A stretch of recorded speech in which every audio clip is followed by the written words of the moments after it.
Buenas tardes.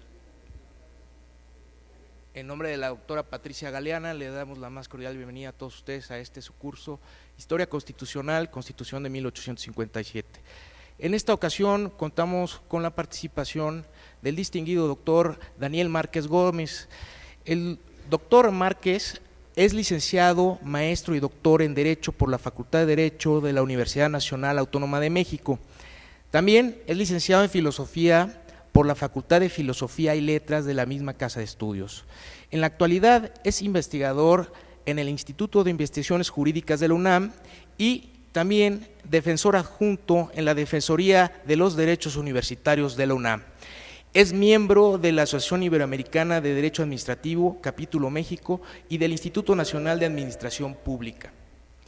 Ha impartido clase en diversas universidades, entre las que destacan la Universidad Nacional Autónoma de México, la Universidad Iberoamericana y la Universidad Latina, entre otras.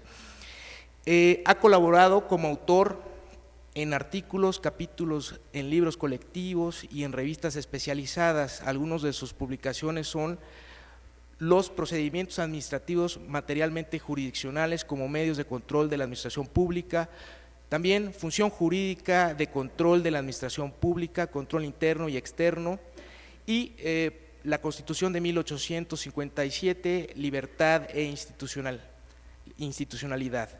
En nombre de la doctora, distinguido doctor, le damos la más cordial bienvenida a esta su casa. Muchas gracias.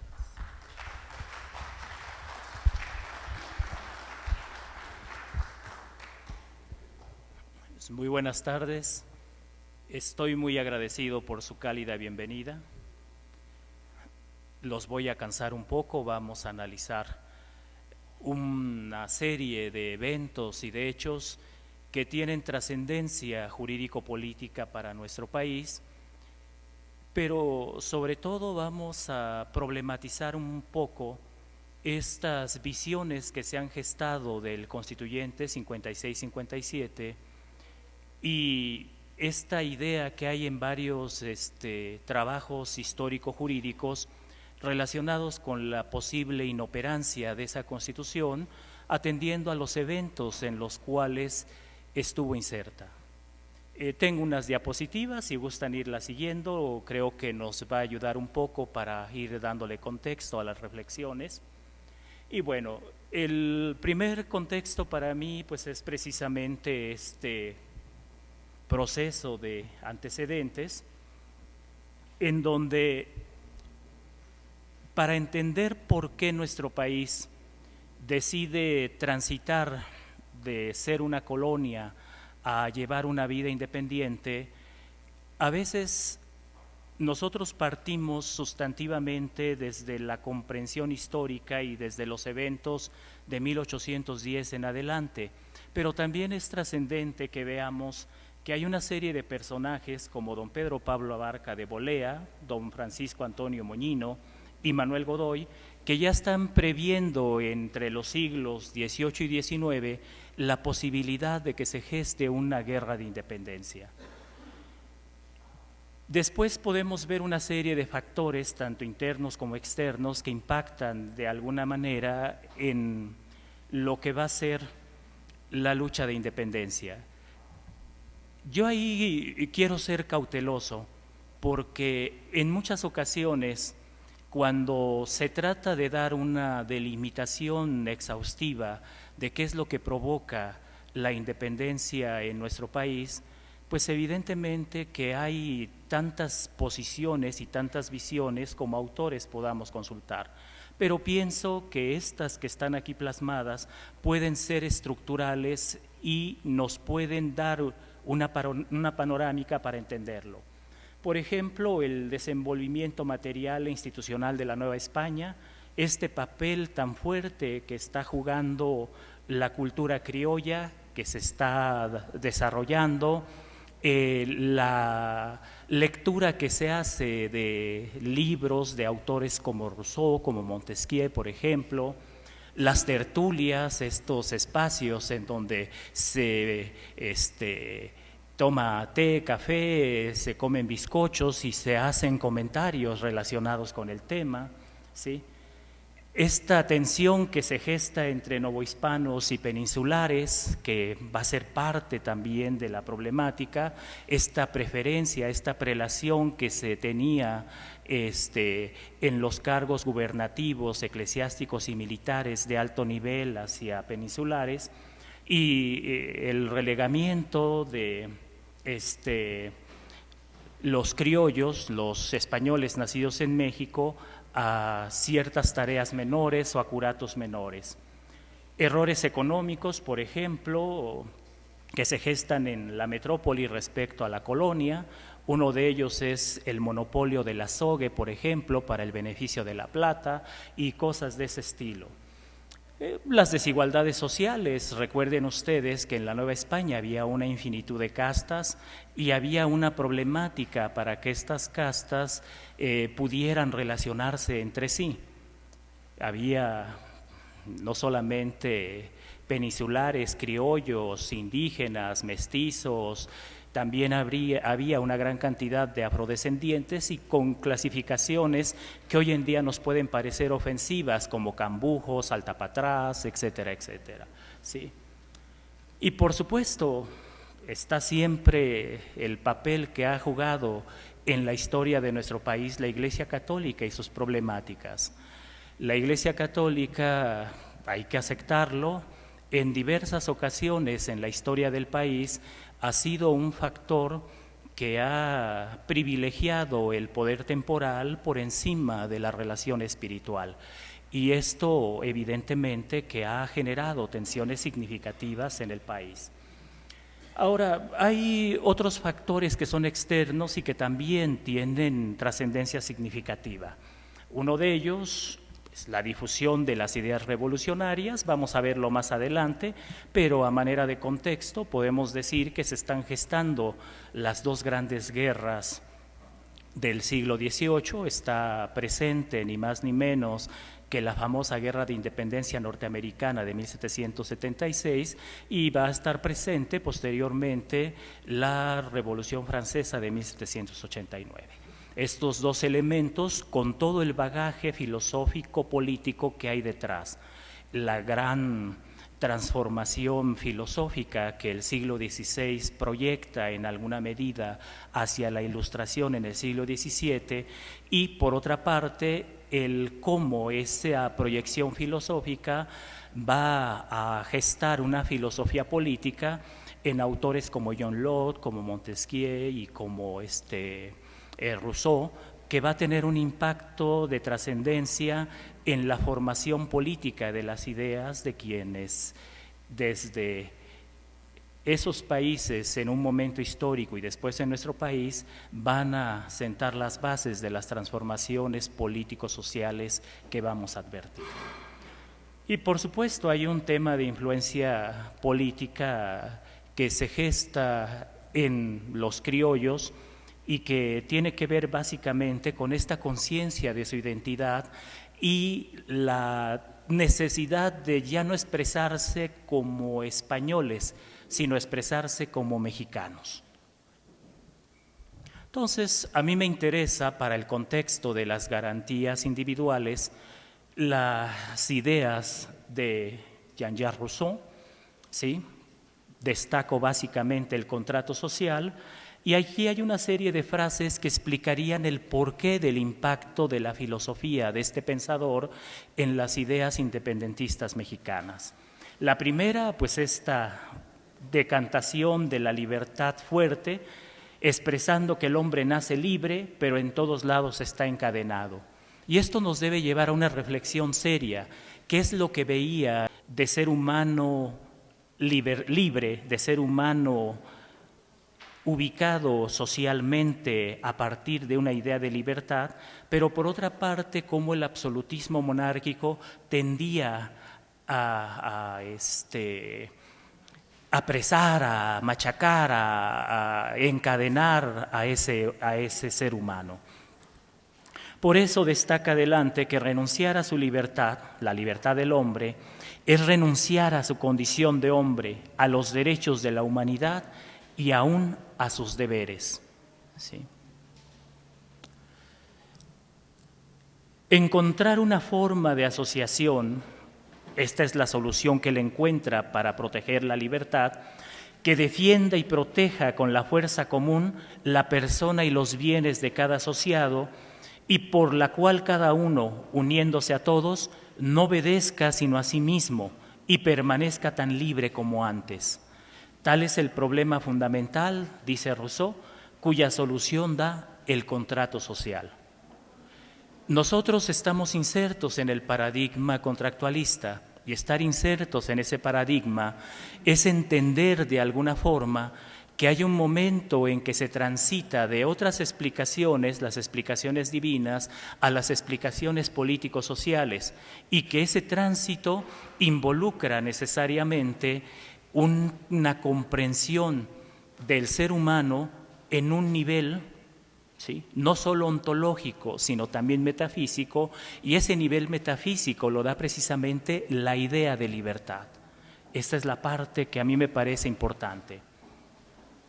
El pacto social, nos dice Rousseau, establece entre los ciudadanos una igualdad tal que todos se obligan bajo las mismas condiciones y todos gozan de idénticos derechos. Todo acto de soberanía, es decir, todo acto auténtico de la voluntad general, obliga o favorece igualmente a todos los ciudadanos. Esta decantación va a impactar posteriormente en la Declaración Universal de Derechos del Hombre y del Ciudadano de 1789, y va a ser una de las experiencias filosófico-políticas a las que se va a acudir precisamente en el Constituyente del 56-57 para explicar los derechos del hombre. Otro personaje que se cita mucho en el contexto filosófico de la independencia es Charles-Louis de Secondat, señor de la Brette y barón de Montesquieu.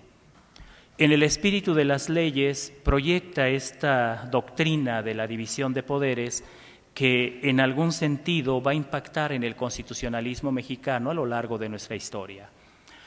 Aquí, por ejemplo, ustedes pueden ver una idea sustantiva de ese libro en donde afirma que en cada estado hay 3 clases de poderes. Por el legislativo, el príncipe o el magistrado hace las leyes para cierto tiempo o para siempre y corrige o deroga las que están hechas.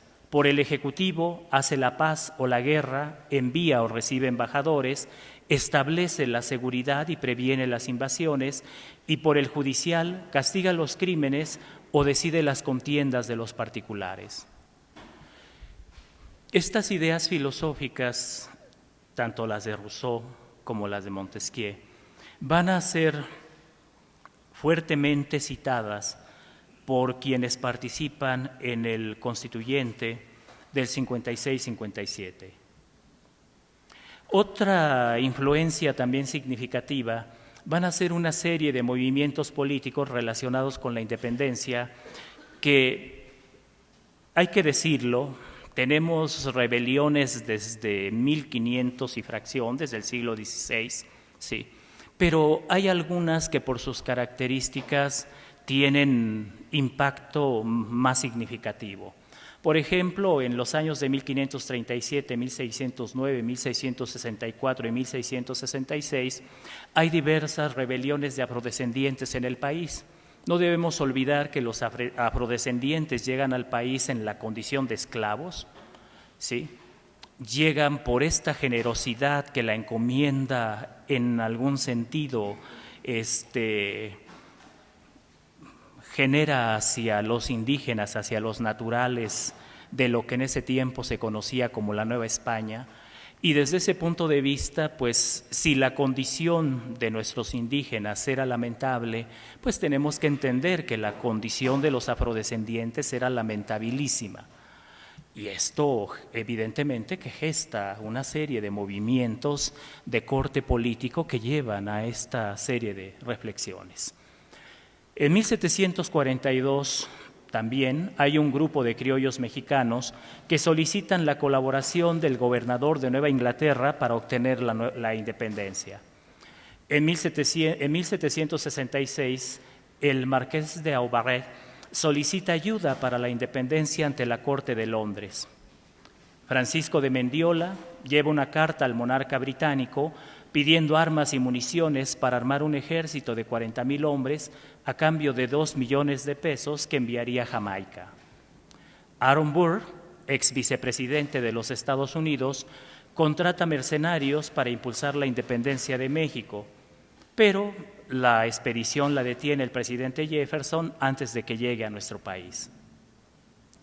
El 19 de noviembre de 1761, en Sistel, Yucatán, se revela Jacinto Hug de los Santos, mejor conocido como Canet, quien instiga a los mayas a luchar contra los españoles.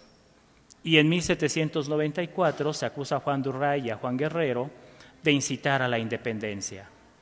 En 1799 tenemos la conspiración de los machetes de Pedro Portilla, y en 1801 está la rebelión del indígena tlaxcalteca Juan Hilario Rubio, quien se hacía llamar ni más ni menos que Mariano I.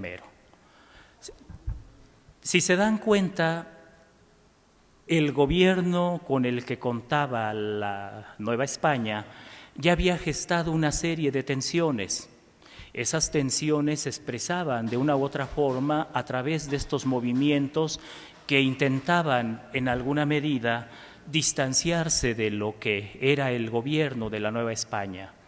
Algunos tenían raíces fuertemente románticas, otros, como los movimientos que gestó Martín Cortés, pues tenían raíces fuertemente reivindicatorias, pero en general lo que había detrás de estos movimientos era precisamente la intención, la pretensión de mostrar de alguna forma el descontento hacia una forma de entender el país y de hacer las cosas que mucha gente rechazaba.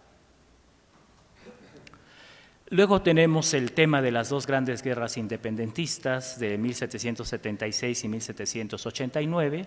Sí.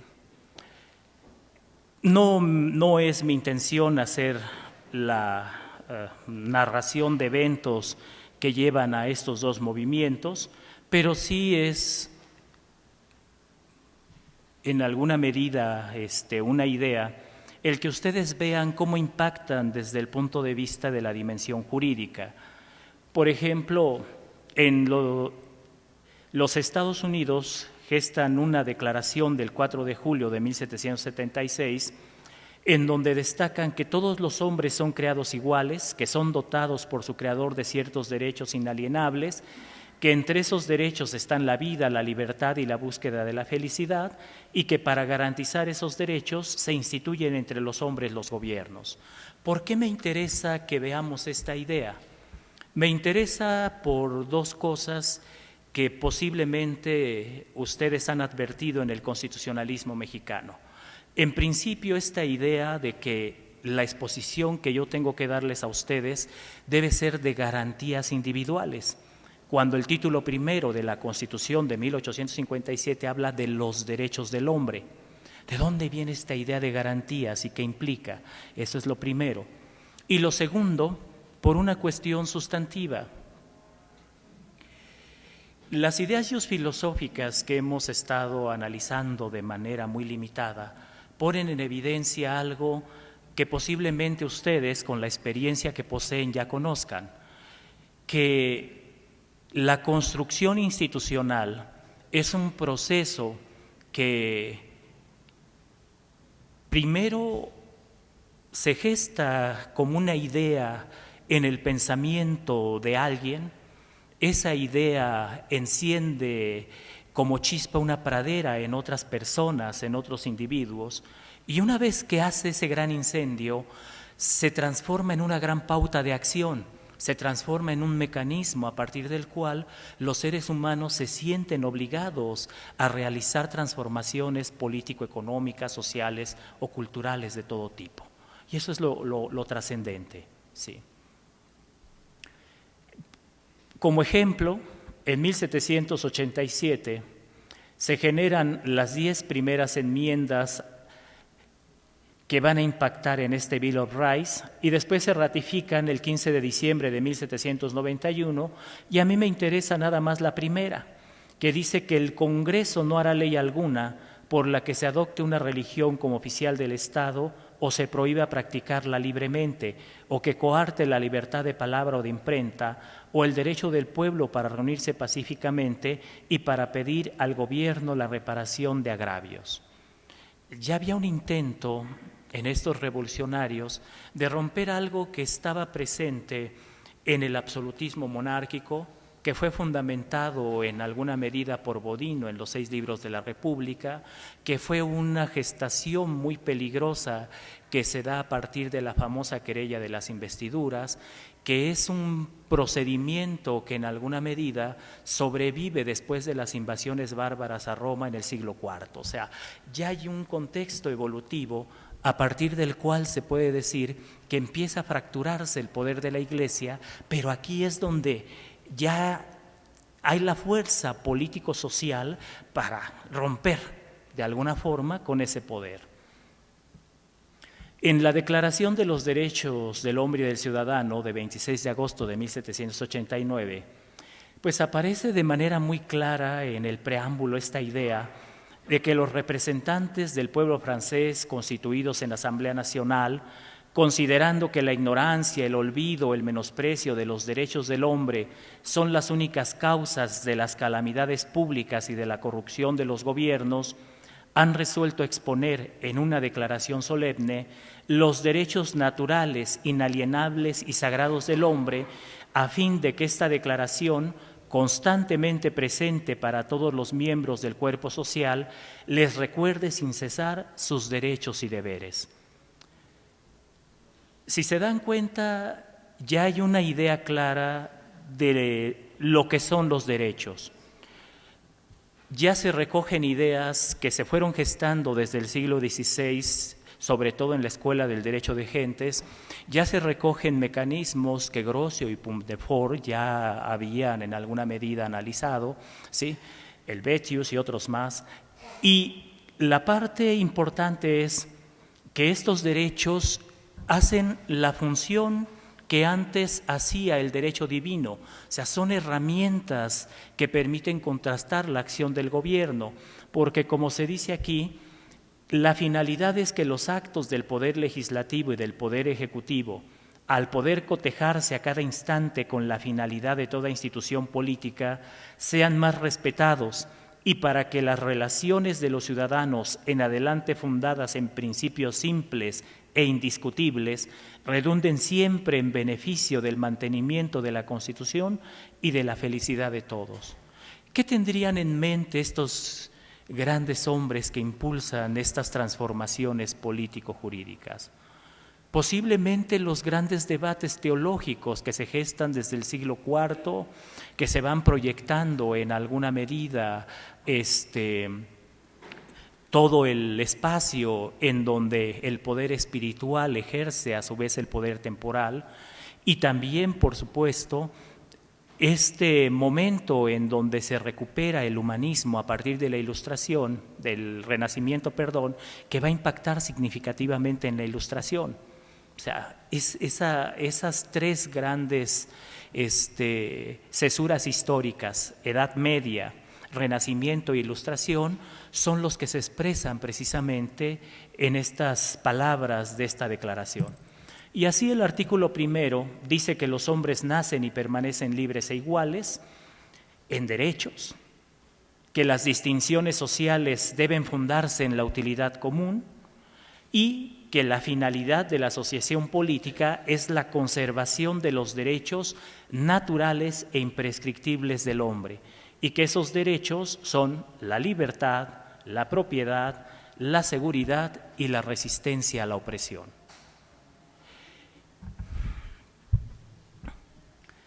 Sé que mis frases no son suficientes para encender su ánimo. Deberían serlo, porque aquí tenemos la belleza de la institucionalidad. ¿Para qué existe el gobierno? Para esto, para proteger nuestros derechos. ¿Cuál es su legitimidad? Es esa, ¿Protegen nuestros derechos? Adelante. Nos que valemos tanto como vos y juntos más que vos, os facemos reis si faces bien. Si non faces bien, no serán reis, non serás rey. Será la frase con la cual el Justicia Mayor de Aragón le daba posesión al monarca. Y esta es la belleza de esta declaración. La belleza es que los derechos, en alguna medida, abandonan el campo de lo metafísico y empiezan a proyectarse ahora en el espacio de lo fáctico.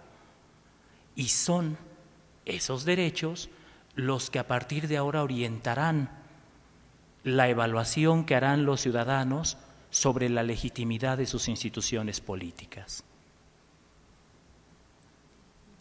Bueno, ya avanzamos en la primera parte, vamos a entrar a la segunda.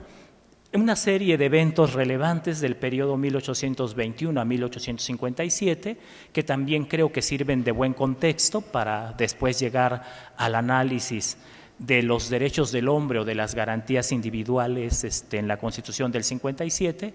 Más adelante voy a dar una explicación del porqué del debate, pero ahorita solamente me interesa que nosotros contemos con una especie de herramientas comunes para que a partir de estas herramientas pues podamos hacer la evaluación de lo que leamos. Bueno, tenemos en primer lugar la invasión de las tropas de Napoleón Bonaparte a España en 1808. Junto con esto, el intento de Manuel Godoy de sacar de España a la familia real, lo que provoca el llamado motín de Aranjuez, que se gesta entre los días 17 y 19 de marzo de 1808. El poder genera una serie de discrepancias, una serie de problemas. Los problemas que se dan entre Carlos IV y Fernando VII. Y también, a veces el poder no es tan inteligente como creemos. Buscan arbitraje en otros espacios en lugar de resolver ellos mismos sus problemas. Y bueno, estos dos personajes parten a Bayona buscando el arbitraje, ni más ni menos que de Napoleón Bonaparte, esa antorcha que está incendiando Europa. Y bueno, a Bonaparte no le interesa eso, lo que le interesa es consolidar su espacio de poder. Y lo que hace Bonaparte es muy simple, hace regresar a Fernando VII la corona a Carlos IV y obliga a Carlos IV a abdicar a favor del propio Napoleón.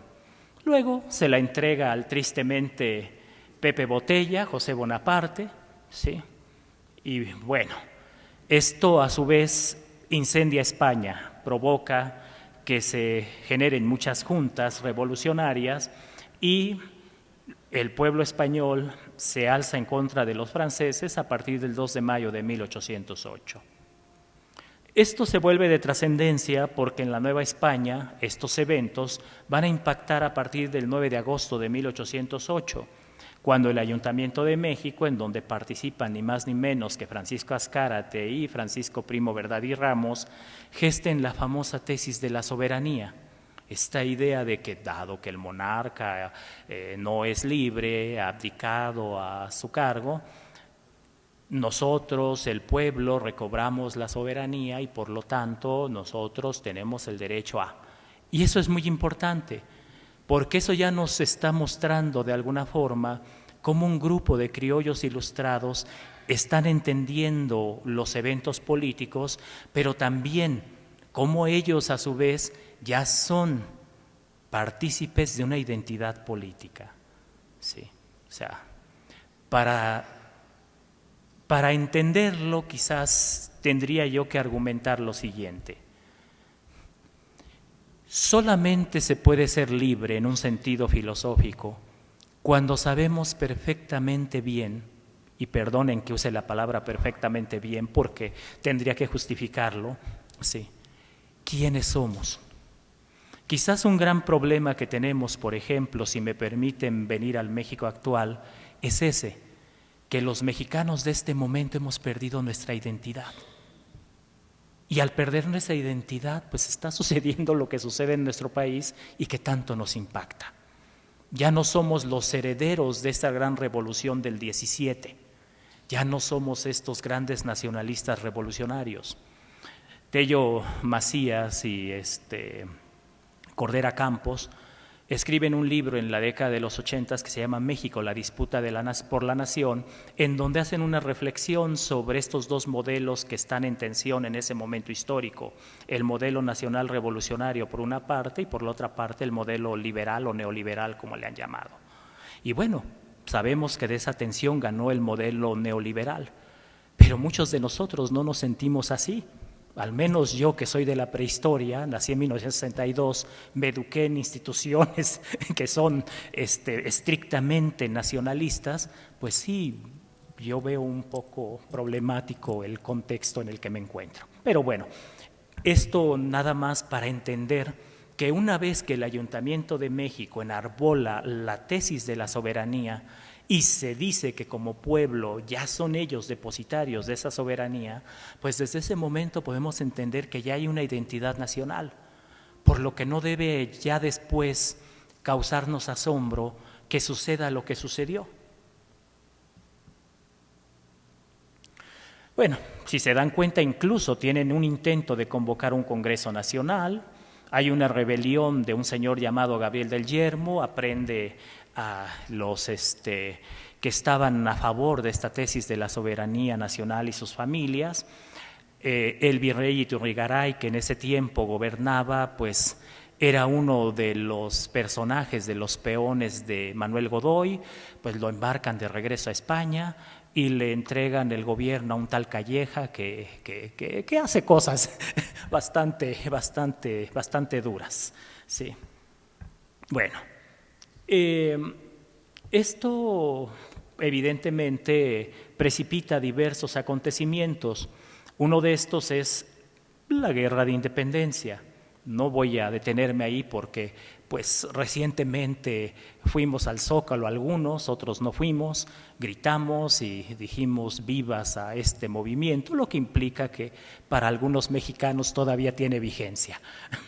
Entonces, esta guerra estaba planeada para el 1 de diciembre o para el 2 de octubre de 1810, sin embargo, los acontecimientos que todos conocemos precipitan la decisión y en la madrugada del 16 de septiembre de 1810 se da este grito de independencia. Todos sabemos el papel que juega Hidalgo, Allende, Aldama, la Corregidora y otros más que la memoria quizás no me ayude a decirles que están ahí trabajando por darnos una patria, pero que ustedes los conocen mejor que yo. Hay un bando de Hidalgo que a mí me interesa porque tiene que ver con el tema, es del 6 de diciembre de 1810. En ese bando, Hidalgo abole la esclavitud, con lo cual ya se ve en México una vocación temprana por el respeto a la dignidad del hombre. ¿Sí? Ustedes podrán decir, oye, pues es que Hidalgo era un sacerdote, ¿qué se podría esperar de un sacerdote? Pero yo les podría replicar que no es el sacerdote el que está hablando, es el constructor de instituciones. ¿Sí? Cuando muere Hidalgo, le sucede a la cabeza del movimiento insurgente Ignacio López Rayón. Él también gesta una obra política importante, sobre todo los famosos elementos constitucionales de 1811, que le envía Morelos, dicho sea de paso. En estos elementos constitucionales se proscribe la esclavitud, se establece la libertad de imprenta, la inviolabilidad del domicilio y algo que me llama la atención, la vigencia de la ley Corpus Habeas de la Inglaterra. Lo quise entrecomillar así porque no es bueno descontextualizar ciertas ideas. Muchos de los juristas tenemos como padres del amparo ni más ni menos que a Manuel Crescencio Rejón en la Constitución Yucateca del 41 y a Mariano Otero en el Acta de Reformas del 47, en el voto de la minoría. Sin embargo, no nos damos cuenta que aquí, en 1811, ya había alguien hablando de esto, de la ley Corpus Habeas, el famoso Habeas Corpus, que la doctrina constitucional mexicana reconoce como uno de los antecedentes del juicio de amparo. Y bueno, en ese íter también en España se expedía el 19 de marzo de 1812 la famosa Constitución de Cádiz o de la monarquía española. Esa Constitución fue jurada aquí en la Nueva España el 30 de septiembre de 1812, porque luego hay algunos juristas que afirman que esa Constitución, que ese instrumento fundamental, no tuvo vigencia positiva en el país. Si ustedes se dan cuenta, eso no es una realidad, ¿sí? Y quizás esto explica lo variopinto y lo heterogéneo de nuestro constitucionalismo. Por un lado tenemos a las influencias sajonas, del otro lado tenemos las influencias francesas y, no menos trascendentes, las instituciones españolas. El 14 de septiembre de 1813, José María Teclo Morelos Pavón y Pérez organiza el Congreso de Anáhuac de Chilpancingo. Ahí gesta un documento que ustedes conocen, que es muy llevado, muy traído en nuestro constitucionalismo, que se llama Los Sentimientos de la Nación.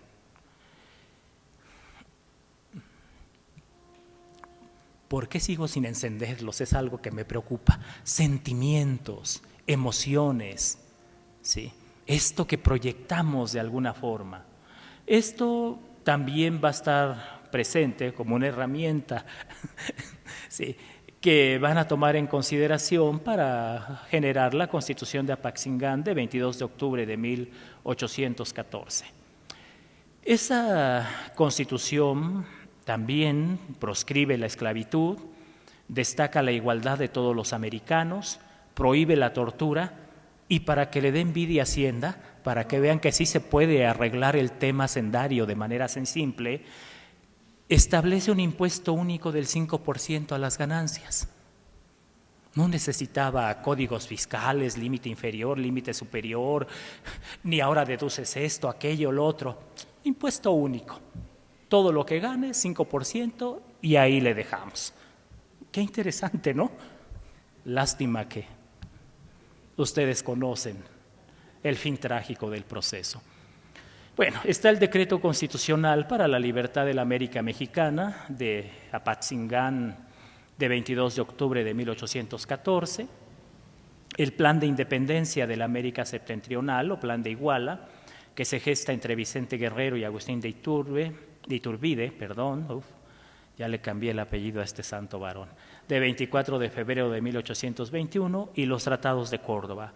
Todos estos documentos son trascendentes porque muestran de alguna forma el parto tan duro que fue el contar con una nación.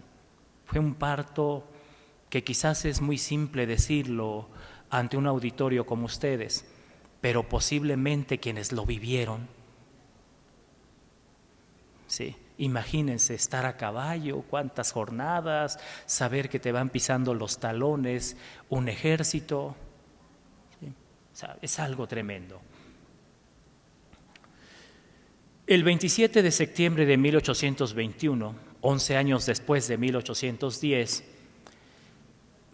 con la entrada del ejército trigarante a la Ciudad de México, ¿sí?, se concluye el proceso de independencia. Este ejército trigarante o de las tres garantías se denominaba así porque tenía claro cuáles eran los elementos o las herramientas que deberían uniformar a la nación: religión católica, independencia y unión. Qué complejo, ¿no? Vean qué complejo. Religión católica en un país en donde van a entrar de manera decidida a trabajar las logias masónicas, ¿sí?, tanto la yorquina como la escocesa. Religión católica en un país donde la mayoría había abrevado el dogma a partir de una repetición de los elementos que estaban asociados al dogma, no a partir de una comprensión. Religión católica con un clero dividido en alto clero y en bajo clero, ¿sí? El alto clero fiel a la institucionalidad de la metrópoli y el bajo clero pues con los independentistas, ¿sí? En fin, religión católica que en alguna medida ante el caos que reina en el país, es el único poder real, lo que pone en evidencia cierta ingenuidad política. ¿Sí? Si es el único poder real, confiar en este poder, pues es tanto como abrirle la puerta a ese poder para que se adueñe ¿sí? de los espacios en donde se ejerce precisamente el poder. Independencia, pues lo tenían claro, aunque también estaba ese gran debate entre federalistas y centralistas, entre monárquicos y republicanos, y esos debates que eran difíciles de conciliar, debates que van a impactar después en el constituyente del 56-57, en donde vemos precisamente a los famosos puros, a los moderados y a los conservadores peleando por ver quién incorpora mayores ideas a la Constitución, ¿sí? Y bueno, unió en un país donde había más de 12 castas, en un país donde los peninsulares no podían ver a los criollos no podían ver a los peninsulares. Era todo un tema. El 28 de septiembre de 1821 se firma el Acta de Independencia del Imperio Mexicano y surge un gobierno provisional que está en funciones hasta la coronación de Agustín de Iturbide. Ustedes saben que esto gesta lo que conocemos como el primer imperio mexicano. Y el primer imperio mexicano es fruto de un golpe de Estado. Pío Marcha, Epitacio Sánchez, ¿sí? Sublevación de la soldadesca, proclamación de Agustín I y voilà, el Estado mexicano ya tiene imperio. ¿Sí? Viene, por supuesto, lo que va a ser la historia constitucional mexicana a lo largo de mucho tiempo, el Plan de Casamata de 1 de febrero de 1823, que tiene como finalidad precisamente derribar ese primer imperio, tiene como finalidad convocar a un congreso para estructurar a la nación y bueno, recordemos que Agustín de Iturbide había disuelto el Congreso y que aquí va a surgir a la historia política alguien a quien han llamado el dictador resplandeciente, don Antonio López de Santana. ¿Sí? Primero como un gran soldado al lado de la gesta independentista y al final como un dictador. ¿Sí? Que eso es extraño. Quizás a don Antonio López de Santana le hizo falta que alguien le recordara la famosa frase de Lord Acton en el siglo también XIX: el poder corrompe y el poder absoluto corrompe absolutamente, porque se van a dar eventos muy extraños. Esto lleva a un congreso que ustedes ya analizaron, que gesta la Constitución de 1824. A la luz de esa Constitución, un prócer de nuestra patria, don Valentín Gómez Farías, impulsa una serie de reformas liberales. Esto provoca que los conservadores alarmados convoquen de nuevo a Antonio López de Santana. Antonio López de Santana depone a su vicepresidente, al que le había dejado encargado de la presidencia de la República, y deroga las reformas liberales de Valentín Gómez Farías. O sea, pues es algo que ahí está y pues ni modo, es la historia. Esto va a gestar después una república centralista. Se va a dar con la promulgación de las famosas 7 leyes constitucionales. Aquí tengo que se gestan en 1835, aunque algunos hablan de que es en 1836, para efectos prácticos a mí no me importa el año, me importa que estuvieron vigentes en el país y que paradójicamente en la primera de estas 7 leyes, en su artículo 2, destaca algo que nos puede parecer extraño, porque nos han enseñado a pensar que el centralismo en el país también fue nefasto. Bueno, aquí dice que son derechos del mexicano no poder ser preso sino por mandamiento de juez competente, dado por escrito y firmado, ni aprendido sino por disposición de las autoridades a quien corresponda según ley, no poder ser detenido más de 3 días por autoridad ninguna política, si ser entregado a la autoridad judicial, no poderse catear sus casas y sus papeles, sino en los casos y con los requisitos literalmente prevenidos en las leyes, no poder ser juzgado ni sentenciado por comisión ni por otros tribunales que los establecidos en virtud de la Constitución, ni según otras leyes que las dictadas con anterioridad al hecho que se juzga, no podérsele impedir la traslación de su persona y bienes a otro país, poder imprimir y circular sin necesidad de previa censura sus ideas políticas. Estamos acostumbrados a creer que los derechos se gestaron a partir precisamente de 1857 y 1917. Sin embargo, estos instrumentos constitucionales ya tienen apartados de derechos, y esto explica algo que quizás ustedes no han reflexionado. Cuando llegamos al Constituyente del 57 y cuando vemos este debate por los derechos del hombre, se nos olvida que ya hay un largo trecho recorrido en la gestación del constitucionalismo mexicano y que no debería extrañarnos, al contrario, ¿sí? Bueno, vienen una serie de movimientos separatistas en varios departamentos, todos estos movimientos son reprimidos, salvo el que se da en Texas, ¿sí? En 1841, por ejemplo, Yucatán se separa de México y no se reincorpora al país hasta 1848. Esto es consecuencia de la instauración del centralismo en el país. Y bueno, aquí viene el debate que les prometí. Algunos autores creen que el primer estatuto que emplea en México la palabra garantía es precisamente la Constitución yucateca de 31 de marzo de 1841. Para quien no sea jurista o abogado, esta Constitución es la que se considera el antecedente más antiguo en México del juicio de amparo, ¿sí? Bueno,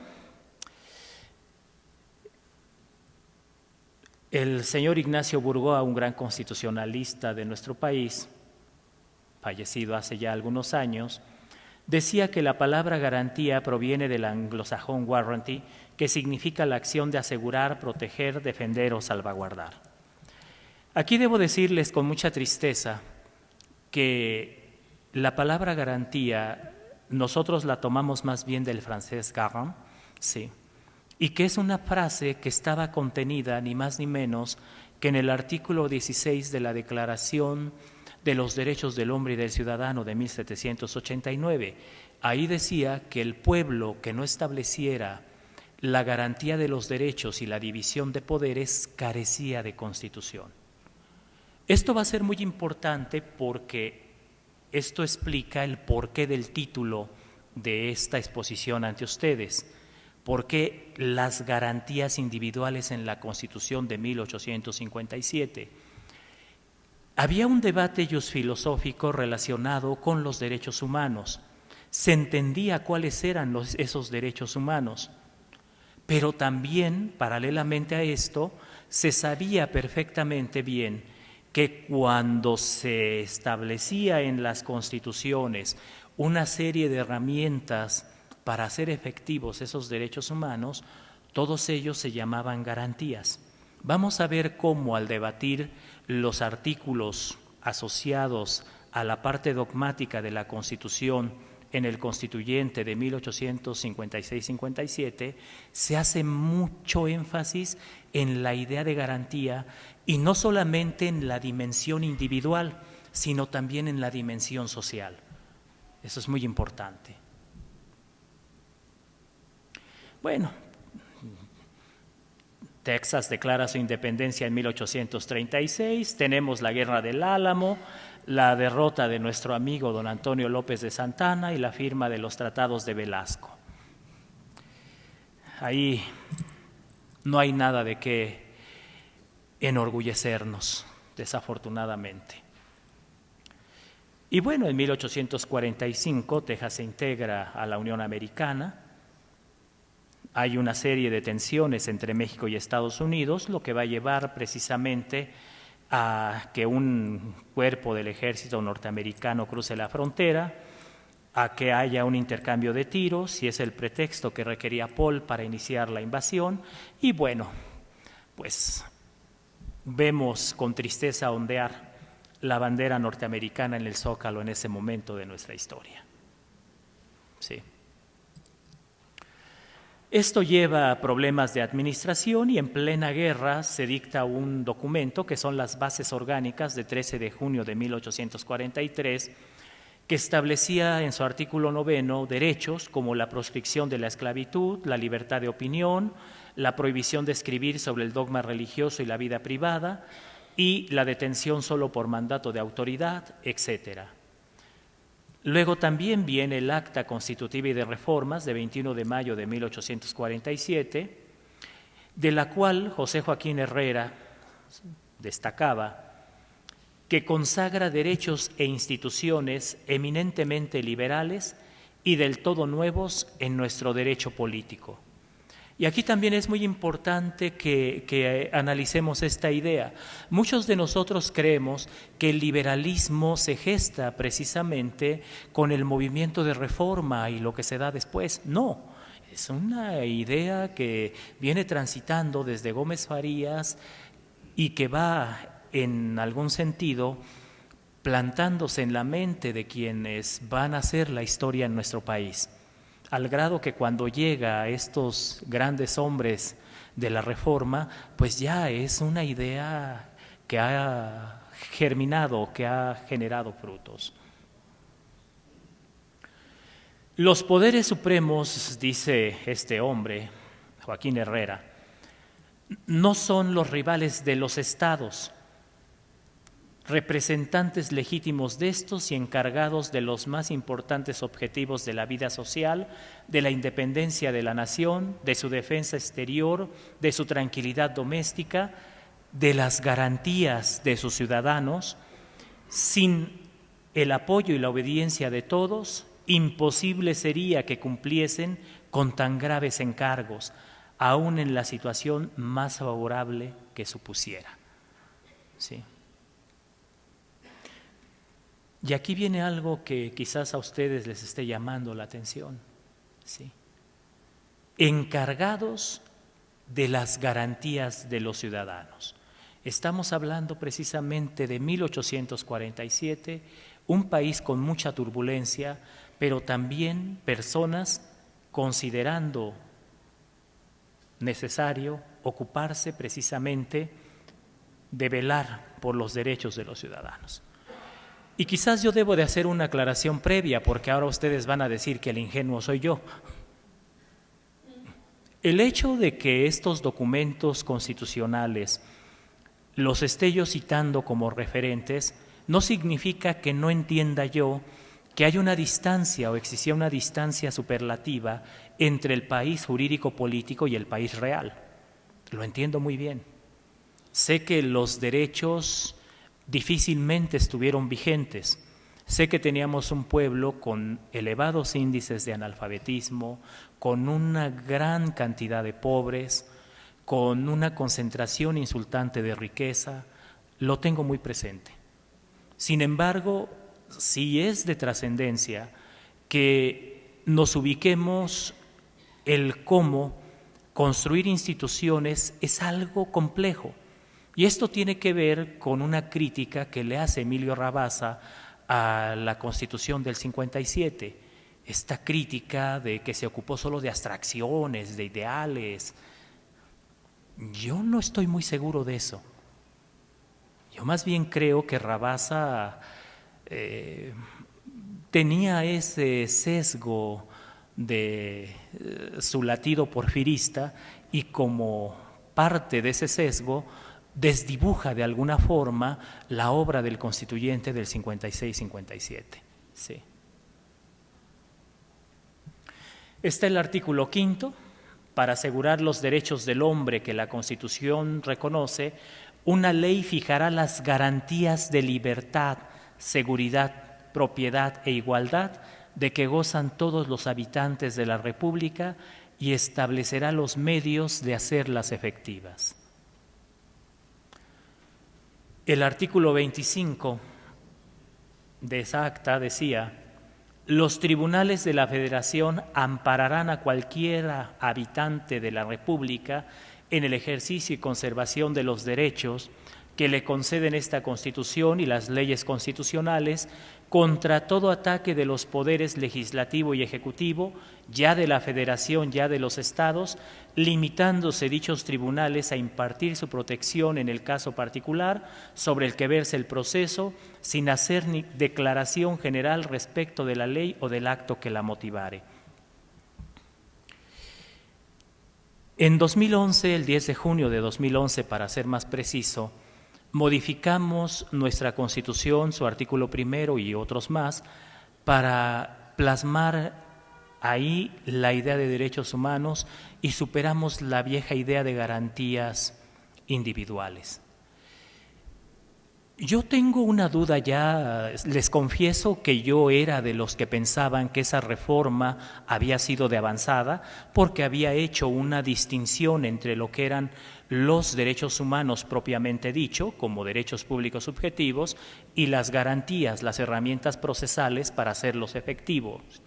Después de esta apasionante serie de lecturas que tuve que realizar para poder platicar con ustedes, algo me empezó a llamar la atención. En realidad los constituyentes tenían muy en claro que toda la Constitución es una garantía y que la idea de garantías individuales no estaba tan mal aplicada después de todo, que tenían también en mente que los derechos humanos impactaban en otra dimensión, lo tenían clarísimo, ¿sí?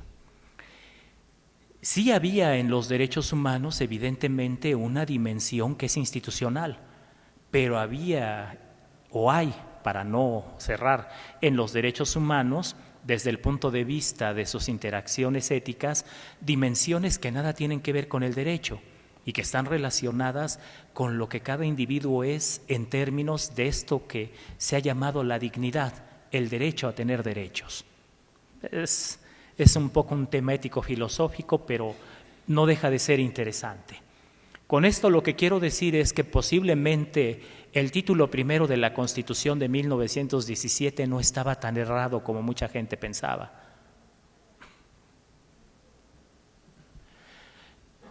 Emilio Rabasa nos hace un balance de este periodo que va de 1822 a 1847. En su libro La Constitución y la Dictadura, el desprestigio de los sistemas, dice que en los 25 años que corren de 1822 en adelante, la nación tuvo 7 congresos constituyentes que produjeron como obra un acta constitutiva, 3 constituciones, un acta de reformas y como consecuencias 2 golpes de Estado, varios cuartelazos en nombre de la soberanía popular, muchos planes revolucionarios, multitud de azonadas e infinidad de protestas, peticiones, manifiestos, declaraciones y de cuanto el ingenio descontentadizo ha podido inventar para mover al desorden y encender los ánimos. Eso es lo que teníamos. Eso es lo que había en nuestro país en ese momento histórico. Bueno, se gesta el famoso Tratado de Guadalupe Hidalgo de 2 de febrero del 48. Ahí hay un mapita que nos debe hacer llorar a todos. Estoy tratando de que ustedes generen emociones. Y bueno, si se dan cuenta, nada más perdimos 2.400.000 kilómetros de territorio. Poquito, casi nada. Oro, petróleo, casi nada. Viene el Plan de Guadalajara de 13 de septiembre, que en su artículo 8 decía que la nación invita al general Antonio López de Santana para que regrese al territorio de la República. Estaba exiliado en Turbaco, Colombia, el gran prócer, ¿sí?, para que coopere al sostenimiento del sistema federal y al restablecimiento del orden y la paz. Santana en nuestra historia política es un personaje. Oportunista, evidentemente que lo era. Quiso enamorar a una tía de Iturbide para entrar a la corte. Sí, bueno, tenía ambiciones, tenía ambiciones. Cuando eso no le funciona, cuando lo ven como apestado, toma un camino que en realidad es muy interesante, el camino del golpismo, ¿sí? No de embalde militar, ¿sí? Eso es muy trascendente en la historia del país, porque las 11 veces que se le llamó a ejercer la titularidad del Ejecutivo, ambos bandos que peleaban lo hicieron así. Y esto habla un poquito mal de nosotros como mexicanos. Esa tendencia tan brutal a la moderación que a veces tenemos, eso que se nos critica en el extranjero, nuestra tendencia a la diplomacia a ultranza, ¿sí? Pues bueno, ahí se expresa en alguna medida, ¿sí? Digo, sé que no es popular esta afirmación, pero respiremos hondo y concédanme que es parte del problema estructural de nuestra identidad patria. Bueno, entonces el 1 de abril del 1853 Santana desembarca en Veracruz y el 20 de ese mes y año toma posesión como presidente. Se gestan las bases orgánicas para la administración de la República hasta la promulgación de la Constitución de 23 de abril de 1853. Santana se rodea del elemento conservador. Muchos creen que Lucas Alamán, que es el presidente del Partido Conservador, va a ser una especie de personaje que atempere a este señor Santana, porque todos estaban conscientes de quién era, ¿sí? Sabían a quién llamaban. Se rodea de personajes como Teodosio Lares, por ejemplo, y otros de similares características ideológicas. Pero se muere Lucas Alamán. Y esa sí fue una tragedia para el país. Porque Santana empieza a gobernar con facultades extraordinarias, como se muestra en el decreto de 16 de diciembre de 1853, en donde se validan esas facultades extraordinarias que se le habían otorgado gracias a un cuartelazo gestado en Guadalajara el 17 de noviembre de ese año, ¿sí? Y además el gran prócer adopta el título de Serenísimo Señor. No Su Alteza Serenísima, como algunos dicen. Su Alteza Serenísima yo creo que ya fue posterior, pero en el decreto lo que está plasmado es Serenísimo Señor. Me imagino que era imperturbable el hombre. Espero. Entonces, pues este hombre tan sereno necesita sostener el lujo con el que vive. Entonces, pues lo que se le ocurre es lo que se le ocurre siempre a los gobiernos. A los gobiernos se les olvida que los impuestos son una parte de la propiedad de las personas y que su justificación tiene que ver con el ejercicio de sus responsabilidades. Bueno, pues a este señor se le olvidó eso también. ¿Y qué hizo? Bueno, empezó a cargarnos de impuestos. Restituyó las alcabalas, o sea, lo que eran las aduanas interiores que había, ¿sí? Decretó gravámenes sobre la propiedad y el trabajo, exigió el pago de $1 mensual por cada perro, por ejemplo. Nada que ver con el impuesto a la comida para perros, que también piénsenlo así, no crean que estamos muy exentos de cosas de ese estilo, ¿sí? El incumplimiento era castigado con multas de hasta $20 y la muerte del animal, ¿sí? También había impuestos que debían pagarse por cada puerta o ventana. Incluso había impuestos por cada eje de carreta. Bueno, había necesidades y habría prioridades. También se publicó un bando contra los que murmurasen, contra la autoridad, censuraran sus disposiciones o publicaran malas noticias. Híjole, sí es un caso que está ahí vigente, desafortunadamente. Y se imponía una multa de $200 a cualquiera que, viendo cometer esas faltas, no denunciara a sus autores. Además, se canceló la libertad de imprenta. Bueno, no están ustedes lejos, porque vamos a ver este argumento en los constituyentes. Lean su reglamento de tránsito, ¿sí? Ya no pueden ustedes ni siquiera tener el sagrado derecho a la murmuración, porque los multan si murmuran en contra de la gente de autoridad. Entonces, inhalen, exhalen. Es el país. Además, se desterró a destacados liberales como Guillermo Prieto, Melchor Ocampo, Benito Juárez, Ponciano Arriaga, José María Mata y a otros. Además, se firmó el tratado con Estados Unidos por el cual México cedía el territorio de la Mesilla a cambio de 10 millones de pesos. Había prioridades, había necesidades. Pues esto gesta un gran descontento, evidentemente, y el 1 de marzo de 1854, el coronel Florencio Villarreal, de acuerdo con Juan Álvarez, promulga en la Hacienda de la Providencia el Plan de Ayutla, reformado el día 11 en Acapulco, ni más ni menos que por Ignacio Comonfort, que también es todo un personaje de nuestra historia. La revolución estalla el 1 de mayo de 1854. Tampoco es mi intención relatarles qué sucedió en ese momento de la historia del país.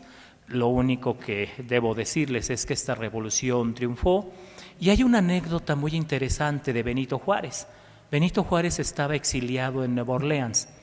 Esto lo relato no porque crea que ustedes no la conocen, sino más bien porque creo que quizás es prudente para entender la estatura moral de los hombres que han servido a la República. Pues se entera que estalla la revolución, como puede llega a la Ciudad de México y se presenta al cuartel de don Juan Álvarez. Llega con pantalón de manta, camisa de manta, toda raída. Y dicen que en tal condición que el hijo de don Juan Álvarez pues decidió darle una muda. Y le preguntaron, ¿qué sabes hacer o qué? No, pues ¿sabes leer y escribir? Sí. Y lo contratan como escribano. De repente llega una carta dirigida al gobernador de Oaxaca, al exgobernador de Oaxaca, Benito Juárez.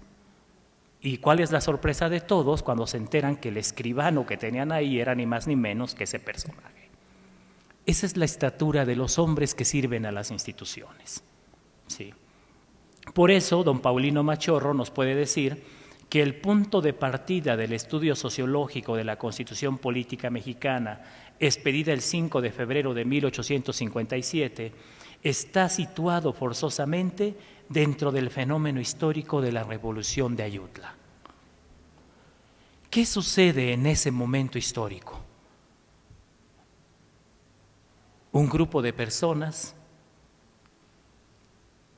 que ya no aguantan a su opresor, un grupo de personas con una identidad que deciden deponer al opresor. ¿Sí?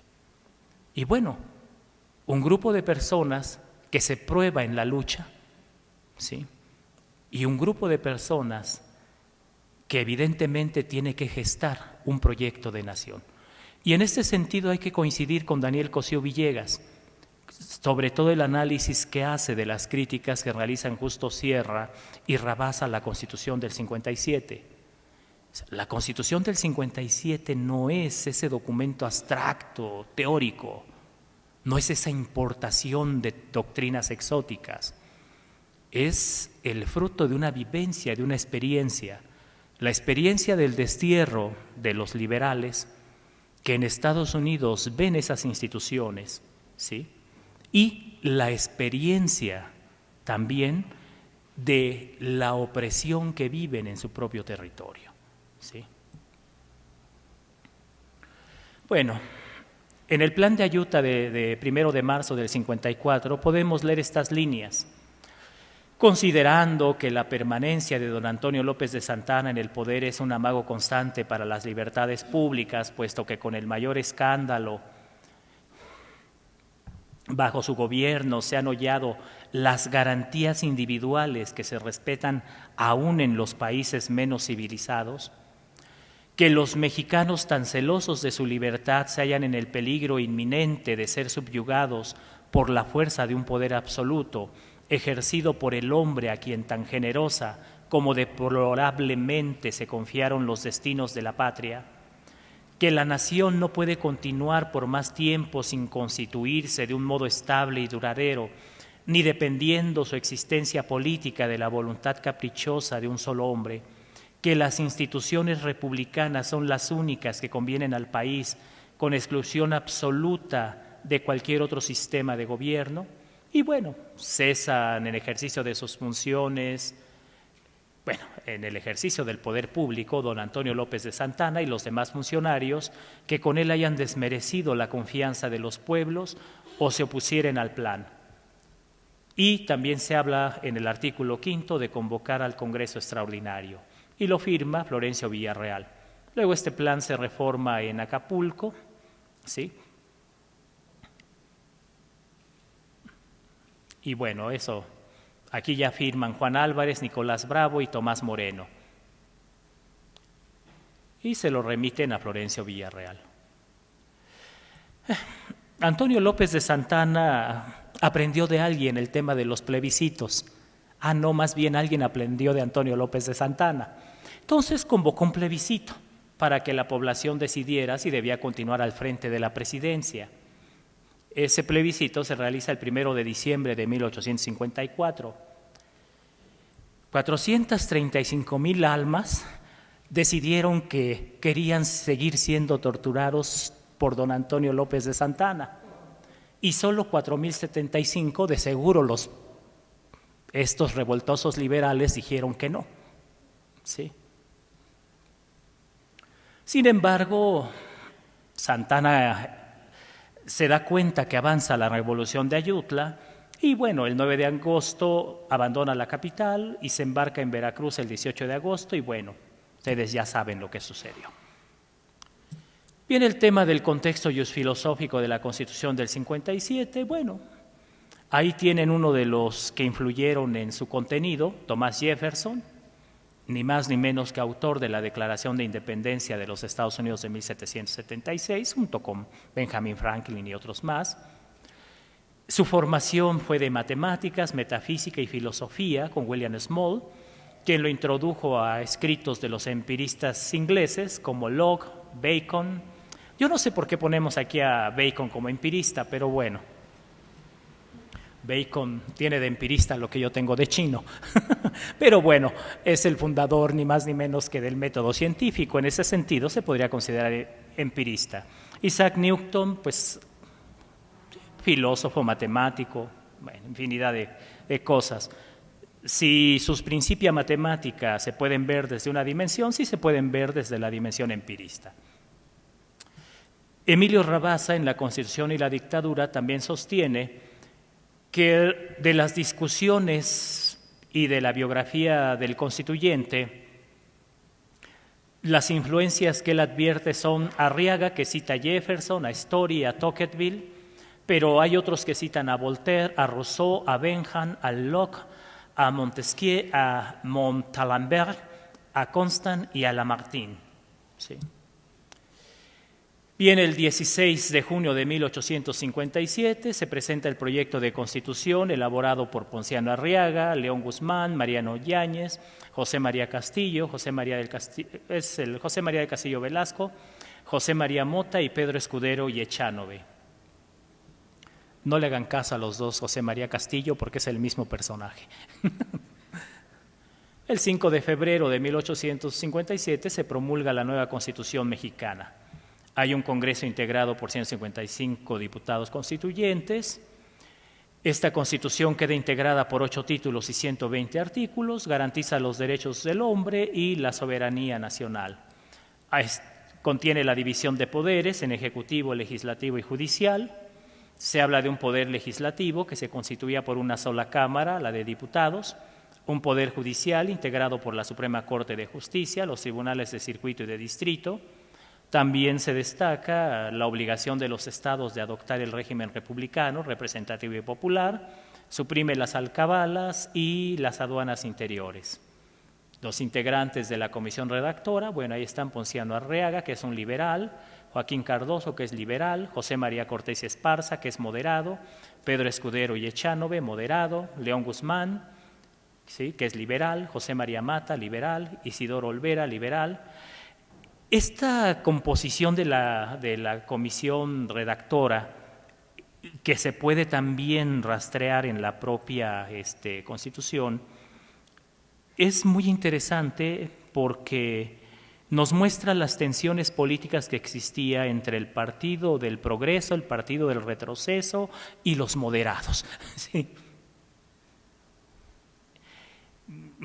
Hagan de cuenta que PRI, PAN, PRD, pero sin la colaboración entre ellos. Pero, bueno.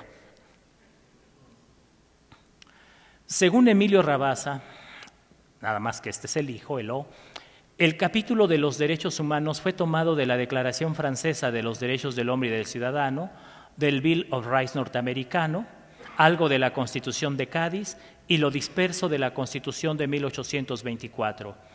Dice que extrañamente no se mencionó el decreto de Apatzingán de 1814, el que había dedicado todo un capítulo, el quinto, a la igualdad, seguridad, propiedad y libertad de los ciudadanos. Y esto lo afirma en un libro que se llama El pensamiento político del constituyente del 56-57. Viene el tema de la guerra de reforma, el plan de Tacubaya de 17 de diciembre de 1857, promulgado por Félix Zuluaga. Y bueno, este plan lleva necesariamente a la traición de, este es Félix Zuluaga y aquí es Comonfort, que se adhiere a este plan de Tacubaya, ¿sí? Benito Juárez es encarcelado, Comonfort se niega a derogar las leyes de reforma, excarcela a Juárez y renuncia a la presidencia. ¿Sí? Esta guerra va a concluir con la batalla de Calpulalpan hasta el 22 de diciembre de 1860. Y el 1 de enero de 1861 Juárez entra en la capital. Aquí hay un pequeño concentrado de las leyes de reforma, la Ley Juárez o Ley de Administración de Justicia y Orgánica de los Tribunales de la Nación, del Distrito y Territorios, de 23 de noviembre de 1855, la Ley La Fragua o Ley de Libertad de Imprenta, de 28 de diciembre de esa fecha, la Ley Lerdo, Ley de Desamortización de Fincas Rústicas y Urbanas, propiedad de corporaciones civiles y eclesiásticas, de 25 de junio del 56, la Ley La Fragua o Ley del Registro Civil, de 27 de enero del 57, Ley Iglesias o Ley sobre Derechos y Obvenciones Parroquiales, de 11 de abril del 57, la Ley de Nacionalización de Bienes Eclesiásticos, de 12 de julio del 59, la Ley del Matrimonio Civil, ¿sí?, la Ley Orgánica del Registro Civil, de 28 de julio del 59, y hay varios decretos, como el de secularización de cementerios, el de supresión de festividades religiosas, la Ley sobre Libertad de Cultos, el decreto de expulsión del delegado apostólico, el decreto de hospitales y establecimientos de beneficencia y el de exclaustración de monjas y frailes, excepto las Hermanas de la Caridad, de 1863. Perdón que me esté yendo así de rápido, pero estoy advirtiendo que ya son las 7:30 y creo que ni siquiera he llegado a donde tenía que llegar, que me empieza a preocupar. Bueno, pues ya llegué a donde tenía que llegar. Lo único malo es que son más de 100 diapositivas. Me tomé la puntada, el atrevimiento de leer el librito de Francisco Zarco, la historia del constituyente del 56-57, y bueno, traté de buscar en los debates los temas relacionados con las garantías individuales. Si no tienen inconveniente, esto lo puedo ir pasando relativamente rápido porque ya tenemos el grueso del debate y nada más haría énfasis en algunas cuestiones muy básicas para que no nos quedemos a medias, ¿sí? Bueno, ahí está el artículo primero, ahí está en qué sesión se debate, con qué votos se aprueba, los debates que se gestan entre Prisciliano Díaz González, Ponciano Arriaga, Ignacio Ramírez, ¿sí?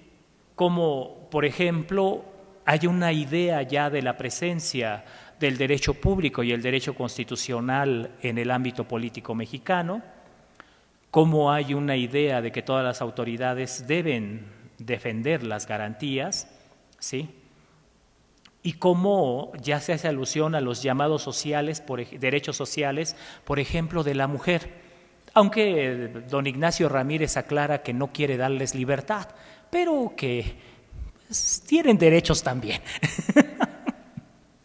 ¿Sí? León Guzmán, que destaca que los derechos existen y deben ser el fin de la ley. Antonio de la Fuente dice que el precepto contiene un principio abstracto, niega que todas las leyes tienen por objeto los derechos del hombre y las garantías, y pone, por ejemplo, las administrativas. La respuesta de Ponciano Arriaga, que destaca que las normas administrativas no son leyes, solo son reglamentos porque no llevan sanción.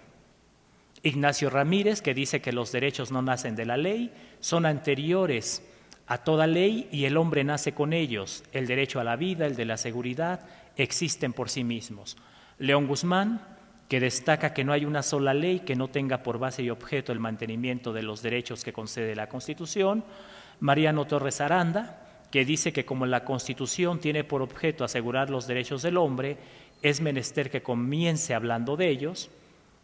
Viene la sesión de 11 de julio, en donde participa Ignacio Vallarta, ¿sí? Y aquí hay un debate sobre el problema de los derechos del hombre y la obligación de que las constituciones solo contengan disposiciones preceptivas, mandatos imperativos, sin formular aspectos teóricos y abstractos. José María Mata, que destaca que el Congreso puede hablar en nombre del pueblo y que el artículo contiene un mandato preceptivo. Prisciliano Díaz González y León Guzmán debaten sobre la redacción, destacan que en lugar de defender las garantías, el primero propone respetar y el segundo sostener. Joaquín Ruiz, que pide que se suprima el título. León Guzmán, que sostiene que la Comisión solo reconoce un principio y lo enuncia como fuentes de los demás y defiende el título de los derechos del hombre. Juan Antonio de la Fuente, que habla de que la división territorial puede empeorar la administración de justicia, insiste que las leyes políticas, administrativas y las de ciudadanía no tienen por base los derechos del hombre y que el artículo defiende el derecho a la insurrección. Ponciano Arriaga, que destaca que una ley de división territorial que puede empeorar la administración de justicia, prueba que tal ley afecta las garantías individuales y los derechos del hombre y que el artículo establece que ninguna ley puede atacar esos derechos, que no se defiende el derecho a la insurrección, sino a establecer la legalidad. Y bueno, si se dan cuenta, ya se entendían tres temas básicos: la transversalidad de los derechos del hombre, cómo los derechos del hombre uniforman todo el ordenamiento jurídico de un país, e intriga que nosotros, por ejemplo, aceptemos una idea que se da en la década de los 70 del siglo XX, en donde se dice que todo derecho administrativo es derecho constitucional concretizado, cuando nuestros constituyentes de esta época ya lo sabían, ¿sí? O sea, esto es importante. Se entiende la tensión que hay entre el derecho público y el derecho constitucional, entendiendo que el derecho constitucional es un segmento del derecho público, ¿sí? Y también se entiende la obligación que tienen las autoridades de respetar precisamente estos derechos del hombre, ¿sí? Y bueno, creo que con esa reflexión podemos quedarnos. Aquí tengo el análisis del artículo 2, del artículo 3, ¿sí? Quienes participan en este debate.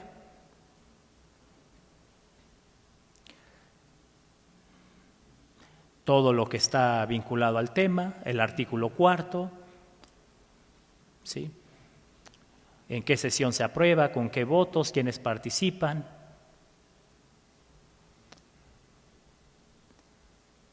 El artículo 5,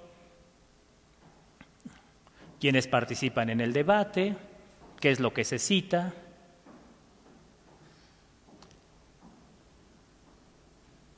Sí. El tema de la libertad, por ejemplo, aquí se dice que no es una abstracción, una entidad metafísica, que es menester que el Código Fundamental proteja los derechos de todos los ciudadanos. El artículo 6, cuando se debate, quiénes participan, el problema de la noción de orden público, hay una cita al espíritu de las leyes, ¿sí? Se dice que toda restricción a la manifestación de las ideas es inadmisible y contraria a la soberanía del pueblo. Dicen, el artículo se refiere a una de las más preciosas garantías del hombre, a la de la idea, a la del pensamiento, reflejo puro y brillante de la divinidad. ¿Sí? El artículo 7, cuando se debate, quienes participan, algunas ideas que yo extraigo de ahí. El 8, iguales circunstancias. ¿Sí? El 9, ¿sí? El 10, quienes participan en el debate, circunstancias. Se alude al derecho natural reglamentado por ley y no hay temor de abusos, por ejemplo. El 11, ¿sí? Quienes participaron en los debates, qué es lo que se debate ahí. El 12, lo mismo. Y aquí me llamó la atención,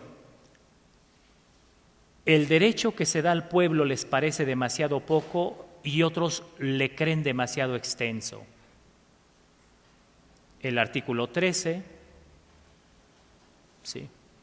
La igualdad no debe existir solo ante la ley, sino ante la sociedad, ante las autoridades y los funcionarios. El 14, ¿sí? Su debate. El 15, igual, su debate. Y esto me llama la atención, sobre todo porque ya podríamos encontrar in nuce en este precepto, en términos de los debates, un derecho a la no discriminación. ¿Sí? El problema de las relaciones asimétricas, por ejemplo, los tratados pueden alterar los derechos civiles y políticos de los ciudadanos.